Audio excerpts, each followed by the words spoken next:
Para po sa ating mensahe sa araw pong ito, basahin po natin ang Matthew chapter 11 verses 25 to 30. That is Matthew 11 verses 25 to 30.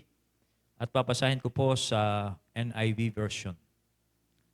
At the time, Jesus said, I praise you, Father, Lord of heaven and earth, because you have hidden these things from the wise and learned, and revealed them to little children. Yes, Father, for this is what you were pleased to do. All things have been committed to me by my Father. No one knows the Son except the Father, and no one knows the Father except the Son, and those to whom the Son chooses to reveal him. Come to me, all you who are weary and burdened, and I will give you rest. Take my yoke upon you and learn from me, for I am gentle and humble in heart, and you will find rest for your souls. For my yoke is easy and my burden is light. Ang title po ng message natin ngayong pong araw na ito is Jesus' Great Invitation of Rest. Occasionally po, tayo ay nakakatanggap ng mga invitation dun po sa mga affairs ng mga taong kakilala natin. Invitation sa wedding, sa debut, sa birthday, and anything na inaanyayahan po tayo. You see, I find invitations delightful dahil it shows how important we are dun po sa mga taong nag-invite sa atin. They are also delightful kasi it's always fun and enjoyable to be part of a social gathering. Dito po sa binasa natin dito ay makita po natin, ito po ay great invitation ni Jesus. And ito po ay kaiba sa anumang invitation na maaring ipag-anyaya po sa atin. Dahil ang invitation pong ito ni Jesus ay nanggaling sa isang taong nagsabi na lahat daw po ng bagay ay ipinagkatiwala na sa kanya ng Diyos. Kaya po ang invitation po ni Jesus na ito is great. Also, it is different because it is unique dahil po yung ini-invite po ni Jesus dito. Ang ini-invite po ni Jesus dito ay mga taong unworthy o sa akala po nila hindi sila karapat-dapat. Ang invitation po ni Jesus dito ay sa mga pagod at lubhanang nabibigatan sa kanila pong dalahin para po bigyan sila ng kapahingahan. You see, historically, ang invitation po ni Jesus na ito ay nakatulong na sa napakaraming tao through the centuries, simula po ng sabihin ito ng Panginoong Jesus. Tatlong bagay po ang dapat nating malaman tungkol po sa invitation ito ni Jesus. Una, Jesus' invitation is needed. Kailangan po ito dahil pinapakita po nito kung sino ang tatanggap ng kapahingahan na ipinapangako ni Jesus. Sino raw po ang tatanggap? Yun daw pong mga humble at teachable. Sa verse 25, ito po ang mababasa natin. At that time, Jesus said, I praise you, Father, Lord of heaven and earth, because you have hidden these things from the wise and learned, and revealed them to little children. Para po lubusan nating maunawaan ang mga sinabing ito ng Panginoon, ay pansinin po natin yung okasyon kung bakit nasabi ng Panginoon ang mga kataganyang iyon. You see, dito po ay dinenounce po ni Jesus yung mga bayan kung saan marami po siyang ginawang mga himala.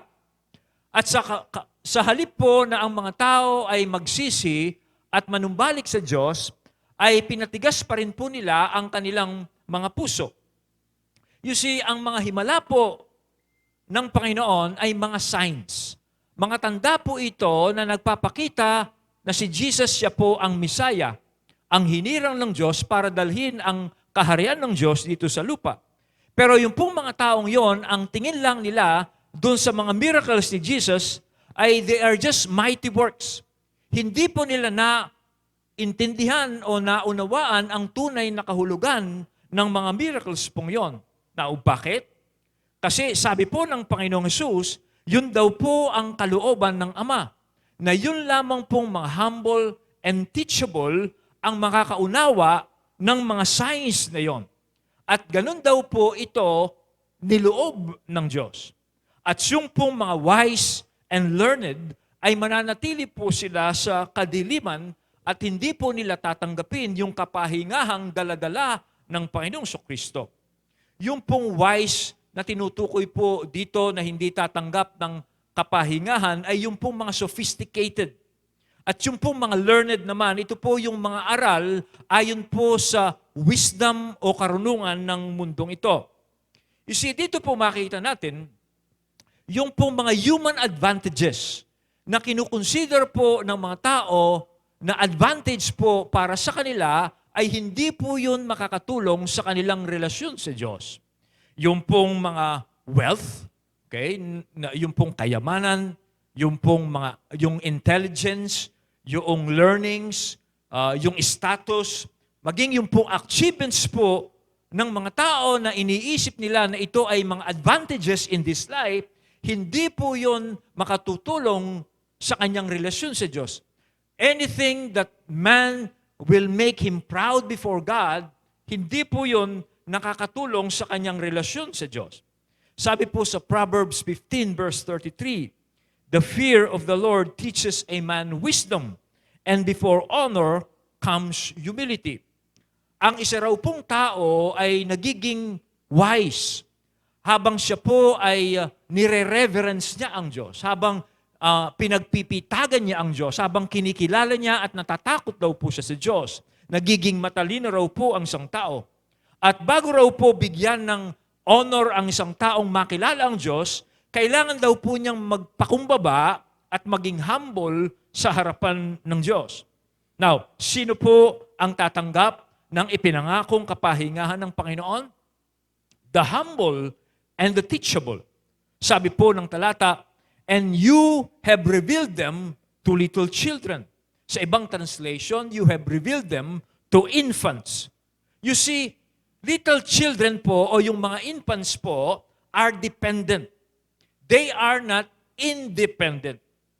Ang isang tao po kasi habang nagmamature siya, habang nagiging wise siya, habang nagiging maalam siya doon po sa mga pamamaraan po ng mundo, doon po sa human standard, nagiging independent po siya. At dapat po hindi siya maging independent sa Diyos. Pero ganun nga po ang nangyayari.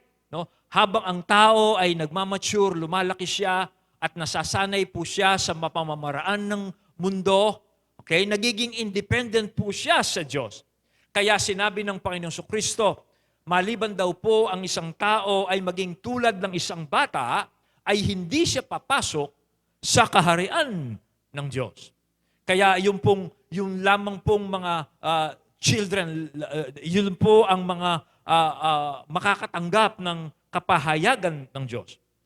Ang isa pong application nakikita ko dito ay ito.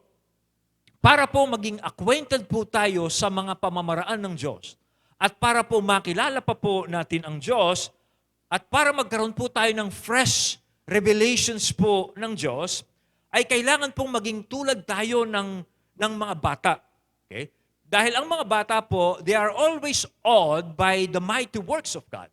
Ang mga bata po ay lagi silang namamangha sa mga gawa pong sa mga gawa po ng Diyos.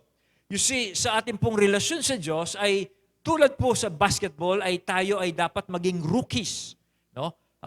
At hindi po tayo maging veterans, no? Sa basketball po ang isang rookie ay lagi siyang ganadong maglaro. Pero ang isang veteran ay dahil marami na siyang karanasan, maalam na po siya, ay somehow hindi siya ganun kaganadong maglaro tulad ng rookie. Now, ganun din po sa ating pagkakilala sa Diyos. Kung gusto po nating maging maalam o pagpahayagan pa tayo ng Diyos tungkol sa Kanya, tungkol sa Kanyang mga pamamaraan na magbibigay po sa atin ng kapahingahan, ay kailangan po maging rookie po tayo, maging little children po tayo. Dahil po yung mga bata, they are humble, they are teachable. Okay? Yung mga bata lagi ang nice, gustong matuto. Lagi ang nagtatanong and they seem to be open to new learnings. At ganyan po ang sabi ng Panginoong Kristo. Ang mga tatanggap ng kapahingahan na magmumula sa kapahayagan ng Diyos ay yung pong mga humble and teachable. At alam ho ba ninyo kung ano ang magiging hadlang sa bagay na ito? Pag tayo po o ang isang tao ay naiimpluwensyahan na po siya doon sa sophistication ng mundong ito. Pag hinayaan po ng isang tao ang maging standard niya sa buhay ay yung pong human standard. Yan po ang magiging hadlang sa kapahayagan po ng Diyos sa Kanya.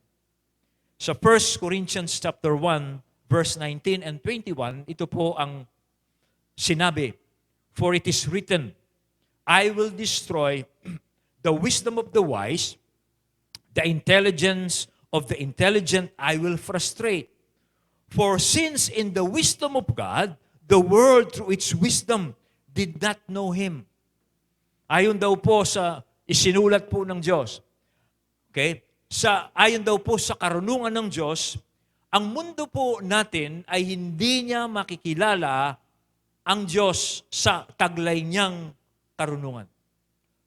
I read a quote which says something like this. Science can explore creation but not the Creator. Ang siyensya po, pwede niyang pag-aralan yung pong mga nilikha ng Diyos. Pero ang siyensya po, hindi niya pwedeng i-experiment ang Diyos na lumikha nito. Dahil ang Diyos po ay napakalaki, napaka-great, na hindi po pwedeng pag-aralan ng scientifico ayon sa mga empirical laws and theorems and principles ayon po sa siyensya. A scientist cannot place God in a test tube, sabi nga po nila, because He is so grand. No? At maging yung pong philosophical approach ay hindi po yan aabot doon sa pagkakilala po sa Diyos. Kanya po, if a person wants to know God, kailangan pong umayon po siya doon sa kapahayagan po ng Diyos. Maging humble siya at maging teachable po siya. At si Jesus po ang ating halimbawa po dito. Dito po si Jesus, bagamat siya po ay kasama na po siya ng Diyos nung una pa, He was always awed, lagi po siyang namamangha sa mga pamamaraan ng kanyang Ama. Sabi po niya sa talata, I praise you, Father, Lord of heaven and earth. I praise you, Father. Namamangha pa rin po siya doon sa mga gawa ng Diyos.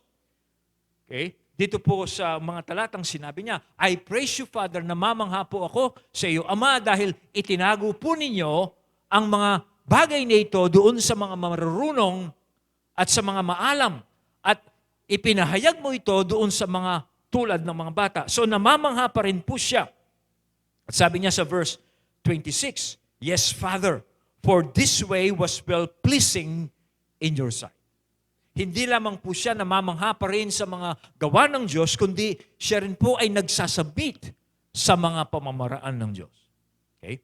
Kaya po, ang invitation po ni Jesus is needed. Pangalawa, Jesus' invitation is also necessary. Necessary po dahil ang pamamaraan po at ang mga values po ng mundong ito ay kaiba doon po sa mga values and ways po ni Jesus. You see, pag ang isang tao po ay naghahanap po siya ng kapahingahan at relief batay po sa pamamaraan po ng mundong ito, he will be frustrated. Okay? In fact, pag ang isang tao po naghahanap siya ng kapahingahan at ang ginagawa niyang pamamaraan ay ang pamamaraan ng mundo, baligtad po ang kakamtin niya. Ito po ang sabi ng Panginoon sa John 16 verse 33. In this world, you will have trouble. Sabi ni Jesus, sa mundong ito ay makakaranas kayo ng mga trouble. Kaya po, pag ang isang tao, naghahanap siya ng kapahingahan, ng relief, batay po sa pamantayan o pamamaraan ng mundo, he will be frustrated. Kasi ang ibibigay ng mundong ito is trouble. Kaya po ang Panginoon, sinabi niya na yung hinahanap po ng tao ay nasa Kanya. Look at verse 27. Sabi niya, all things have been committed to me by my Father. All things. Okay? Ito po yung mga bagay tungkol sa Diyos na magbibigay po ng kapahingahan, ng rest and recovery. No? Marami pong mga tao nag-iisip po na ang mga utos ng Diyos ay pabigat. Pero sa totoo po, kung titingnan po natin at mag-oobserba po tayo, ang mga pamamaraan po ay ito ang nagbibigay ng kabigatan sa tao. Halimbawa, sabi po ng mundo, pag ginawan ka ng masama, you get even. Maghiganti ka. Pero ang sabi po ng Diyos, when someone hurts you, you forgive. So ang pamamaraan ng mundo ay siya nagpapabigat. Just imagine, lahat ng nakakagawa sa iyo ng masama, pag tatangkaan mong gantihan, magbibigat ng bibigat ang iyong kalooban. Pero sabi ng Diyos, para gumaan ang iyong kalooban, ang lahat na nakagawa ng masama sa iyo, magpatawad ka. Again, sabi po ng mundo, pag nakakita ka ng mga taong umaangat, dinadaig ka, maging mainggit ka sa kanila. Okay? Be jealous of them, you be envious of them. Pero sabi po ng Diyos, huwag mong gagawin yon. When you see someone nagtatagumpay po, you celebrate his success. Okay? At ang mundo, sabi ng mundo, when you see someone getting ahead of you, okay, you be jealous. Okay? You get ahead. No? Para ikaw ay umunlad, gamitin mo yung mga tao.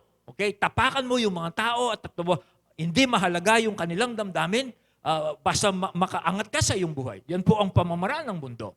Pero sabi po ng Diyos, no, you serve other people. You serve other people. Don't use people. Kaya makita po natin, ang pamamaraan po ng mundo, siya po ang nagpapabigat po sa atin. At ang pamamaraan po at utos ng Diyos, yan po ang nagpapagaan sa ating buhay. At sabi po ng Panginoon Kristo, no one knows the Son except the Father, and no one knows the Father except the Son, and those to whom the Son chooses to reveal Him. Pag ang isang tao po, gusto niyang malaman ang mga pamamaraan ng Diyos, kailangan po siyang lumapit kay Jesus. Dahil po sabi ng Panginoon, no one knows the Son except the Father, and no one knows the Father except the Son, and to whom the Son chooses to reveal Him. So kung gusto po ninyong malaman ang pamamaraan ng Diyos na nagbibigay po ng kapahingahan, yan pong mga bagay na yan ay na kay Jesus. Nais po ba ninyong malaman ang mga pamamaraan ng Diyos? Lumapit po kayo kay Jesus. Sabi po sa Colossus chapter 2, know the mystery of God, namely Christ, in whom are hidden all the treasures of wisdom and knowledge. Know the mystery of God. Yung pong salitang mystery, yan po ay dati nakatago. Okay? Pero ngayon, ang mystery is revealed. And that mystery of God is Christ. Okay? At ang kapahayagan po ng Diyos ngayon ay na kay Kristo, na kung saan daw po nakatago ang kayamanan ng karunungan at kaalaman. Kaya po, kay Kristo tayo lumapit para matutunan natin yung pong mga bagay ng Diyos na magbibigay sa atin ng kapahingahan. And then thirdly, the invitation is effective. When we receive the invitation of Jesus, it is effective. It works. Why? Okay, bakit po? For some reasons. Una, Jesus' invitation is effective because His invitation is for the unworthy, not for the worthy. Siguro po, kung ang paanyaya ng Panginoong Kristo ay para doon sa mga karapat-dapat, kung ito po ay para sa mga matutuwid, okay, it will not be effective. Pero ito po ay paanyaya niya doon sa mga taong ang isip po nila ay hindi sila karapat-dapat. Sabi po dito, the invitation of Jesus is for the weary and the heavily laden. Sa mga napapagal po at sa mga lubhang nabibigatan na sa kanilang mga dalahin. Dito natin makikita yung pong invitation ni Jesus ay napakalawak po ng kanyang paanyaya. Sa buong mundo, ang inaanyayahan po ni Jesus ay yung pong nakakaramdam ng anumang kabigatan sa kanilang mga kalooban. Bigat ng kasalanan, bigat ng kalungkutan, bigat ng kabalisahan, bigat ng failure, bigat ng disappointments. Sino mang taong nakakaramdam ng kabigatan, may daladalang kabigatan sa kanyang puso, sila ang inaanyayahan ni Jesus. Kaya it is effective. Everyone has a burden in his life. Pangalawa, it is effective dahil ito po ay given in a gracious way. Okay? It is effective because of the graciousness of the offer. The offer is come.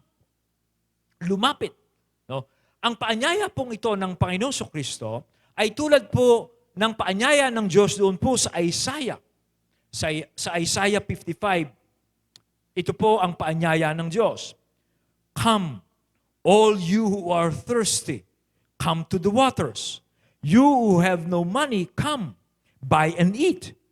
Come, buy wine and milk without money and without cost. Ang inaanyayahan po ng Panginoon Kristo, yun daw pong mga nauuhaw, okay? Yun daw pong mga walang pera, yun daw pong walang pambayad. Sila ang inaanyayahan ng Panginoon Kristo. A gracious offer.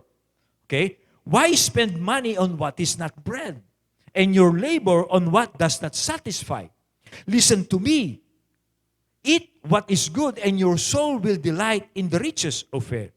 Give ear and come to me. Hear me, that your soul may live. Sabi ng Panginoon, why spend money on what is not bread, and your labor on what does not satisfy? Dito makita natin, alam po ng Panginoon, ang pagsisikap po ng tao para masatisfy po siya sa buhay. Pero alam din ng Panginoon, hindi po siya ang tao po ay hindi masasatisfy. So, Jesus' invitation is for the unworthy. Jesus' invitation is gracious. At yung pong pangatlo, Jesus' invitation is effective because of its simple requirement. Sabi po sa verse 29, take my yoke upon you and learn from me, for I am gentle and humble in heart, and you will find rest for your souls. The requirement is so simple. Okay? It is by taking Jesus' yoke. Yung dadalhin po natin ang pamatok ng Panginoon. At yung pong tayo raw po ay matuto sa Kanya. Doon po tayo tatanggap ng kapahingahan. Taking His yoke and learning from Him. Parang sinasabi po ni Jesus, let me teach you. Learn from me. Follow my example. Follow my ways. Follow my teachings. Receive my instruction. Yan po ang requirement ni Jesus. Okay? And you will be refreshed. No? You will be revitalized. You will be revigorated. No? Okay? Pag po tinanggap natin yung pong katuruan ng Panginoong Kristo at mag-aaral po tayo sa Kanya. Now, gusto ko pong ipaliwanag sa inyo, hindi po tinutukoy dito ni Jesus na tayo'y patutulugin. Siguro, yun po ang posible ring mangyari. Pag tinanggap po ng isang tao ang paanyaya ng Panginoon at sinuot niya ang pamatok ng Panginoong Kristo at matututo siya sa mga aral ng Panginoon, siguro po matutulog siya ng mahimbing dahil sa magagaan ang kanyang dalahin, siguro matagal na po siyang hindi makatulog at dahil po sa mga dalahin niya at the moment na tanggapin niya ang paanyaya ng Panginoon, siguro patutulugin siya ng Panginoon ng mahimbing sa gabi. Pero hindi po yun ang pinapangako ng Panginoon. Kundi ang pinapangako po ng Panginoon dito is you will be refreshed. You will be revitalized. Ikaw ay bibigyan niya ng bagong kalakasan. You see, ang ino-offer po dito ni Jesus is not pity. Okay? Is not pity. Bagamat ikaw ay nabibigatan at lubha ng pagod sa iyong mga dalahin, hindi pity ang ang iniaalok sa iyo ng Panginoon, kundi power, kapangyarihan. Okay? Ang ibinibigay sa iyo ng Panginoon. Now, sabi po ng Panginoon, "For I am gentle and humble in heart." Okay? Kaya ka magkakaroon ng kapahingahan sa Panginoon kasi sabi niya, hindi siya hambog. Gentle po siya. And he is humble in heart. Mababa raw po ang kanyang kalooban. You might fail in following Jesus, but He will never desert you. He will forgive you. He will raise you up again. And then you will be revitalized in your life.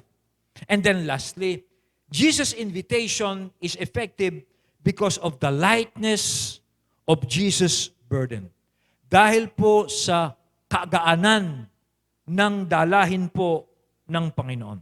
Sa verse 30, sabi po ni Jesus, "For my yoke is easy and my burden is light."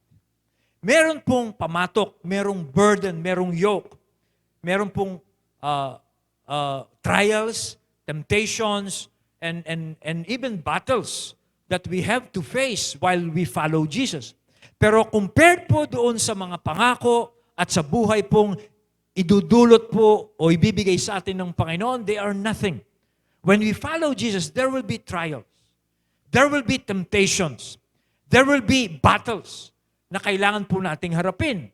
Pero compared po doon sa buhay at comfort, lakas na ibibigay sa atin ng Panginoon, they are nothing. You see, kailangan po nating maintindihan. Ang concern po ng mundong ito, sila po ang nagbibigay ng kabigatan sa buhay ng tao. It is the world's concern that weighs a person down. Okay? Pag po ang isang tao ay lagi niyang iniisip yung concern po ng mundong ito, yun po ang nagpapabigat sa kanya. Halimbawa, kung laging iniisip ng tao kung paano siya tinitingnan ng ibang tao, yun po ang magpapabigat sa kanya. Kung lagi niyang ini-evaluate yung kanyang sarili batay sa valuation o pagpapahalaga ng mundong ito, that will weigh him down.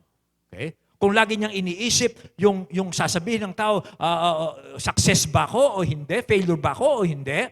Alam ho ninyo, yun po ang nagpapabigat sa isa pong tao.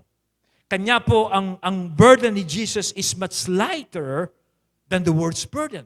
Kasi ang burden po ni Jesus, ang concern po ni Jesus is God's burden. Yung concern po ng Diyos. Okay? And it is always easy to please God. Alam ho ba ninyo, between God, self, and the world, it's much easy to please God. Okay? Mas madali pong bigyan ng kaluguran ng Diyos. Kung papansinin po ninyo, between God, yourself, and the world, mas madali pong bigyan ng kaluguran ng Diyos. Okay? Ang sarili po natin, kung ito po ang pi-please natin, ang sarili natin, alam ho ba ninyo, it's hard to please ourselves. Okay? At kung ang mundo naman po ang ipi-please po natin, really, it's so hard. No? Mas mabibigatan po tayo if we want to please the world. Kanya po ang Diyos, ang concern po ng Diyos, na ito po ang concern ni Jesus, ito po ang mas madali. Kaya sinabi po ni Jesus, "My yoke is easy and my burden is light." Kasi si Jesus po ang piniplease lamang niya ay ang Ama niyang Diyos. At kung tayo po ang ipiplease natin ay ang Diyos, that is the burden of Jesus. And that will ease every load that the world has imposed on us. Okay? Now ang challenge ko po sa bawat isa sa atin, will you take Jesus' invitation? Will you take His hand of invitation?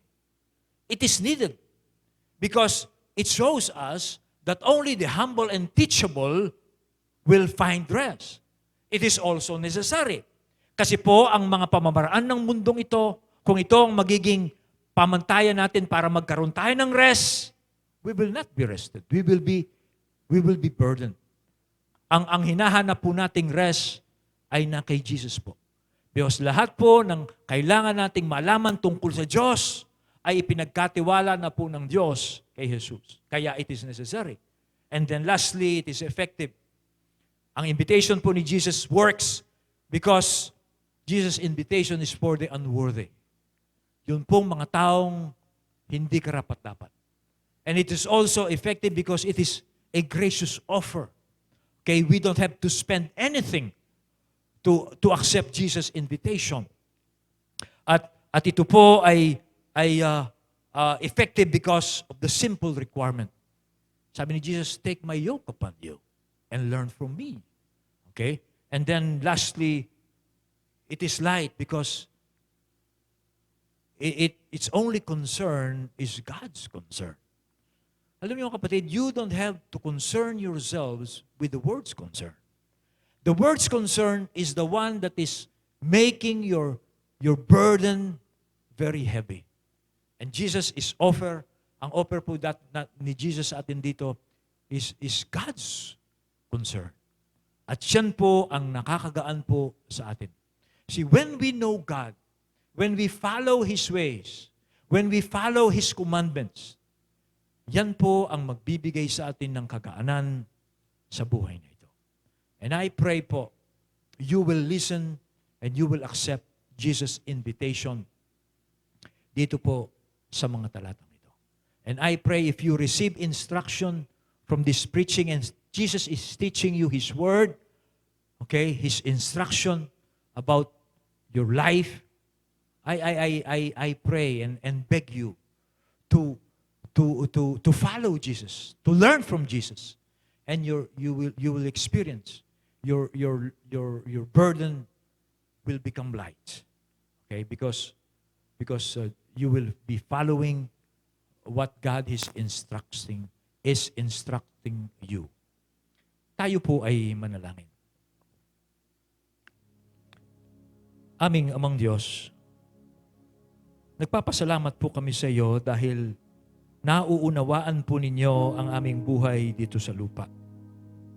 At salamat po at ibinibigay po ninyo sa amin ang iyong mga salita upang sa pamamagitan po nito ay gumaan po ang aming mga dalahin sa aming mga buhay. Ang panalangin ko po ay ang bawat isa sa amin ay talagang lumapit kay Jesus. And we take His invitation to take His yoke and to learn from Him. Nang sa ganun po ay tanggapin namin ang kapahingahang nanggagaling po sa inyo through Jesus.